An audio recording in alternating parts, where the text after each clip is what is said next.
Phone tapping కేసులో ప్రధాన నిందితుడు ప్రభాకర్ రావుకు అమెరికాలో గ్రీన్ కార్డు మంజూరైంది. అమెరికాలో ఇప్పటికే గ్రీన్ కార్డు ఉన్న తన కుమారుడి అభ్యర్థన మేరకు బ్లడ్ రిలేషన్ కేటగిరీలో అనారోగ్యం నేపథ్యంలో ప్రభాకర్కు అమెరికా ప్రభుత్వం గ్రీన్ కార్డు మంజూరు చేసింది. ఇందుకు సంబంధించి ఫోన్ ట్యాపింగ్ కేసు ఇన్వెస్టిగేషన్ ఆఫీసర్లకు సమాచారం అందింది. అనారోగ్యం కారణంగా ప్రభాకర్ రావు అమెరికాలో ట్రీట్మెంట్ పొందుతున్నారు. ఫోన్ ట్యాపింగ్ కేసు నమోదుకు ముందే ఆయన అమెరికా టూర్ ప్లాన్ చేసుకున్నారు. అప్పటికే ఆయన కుమారుడు గ్రీన్ కార్డ్ ప్రాసెస్ ప్రారంభించాడని అధికారులు అనుమానిస్తున్నారు. అమెరికాలో అధ్యక్ష ఎన్నికలు ముగిసిన కొద్ది రోజులకే ప్రభాకర్ కు గ్రీన్ కార్డు వచ్చినట్లు తెలిసిందే.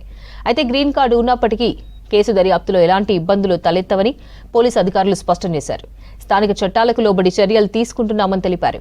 ప్రభాకర్ రావు, శ్రవణ్ రావును ఇండియాకు రప్పించే ప్రక్రియ వేగవంతం చేస్తున్నారు.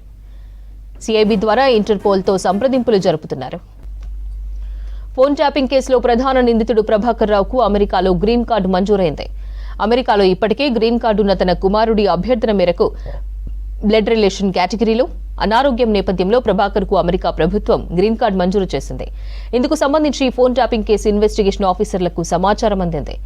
అనారోగ్యం కారణంగా ప్రభాకర్ రావు అమెరికాలో ట్రీట్మెంట్ పొందుతున్నారు. ఫోన్ ట్యాపింగ్ కేసు నమోదుకు ముందే ఆయన అమెరికా టూర్ ప్లాన్ చేసుకున్నారు. అప్పటికే ఆయన కుమారుడు గ్రీన్ కార్డు ప్రాసెస్ ప్రారంభించాడని అధికారులు అనుమానిస్తున్నారు.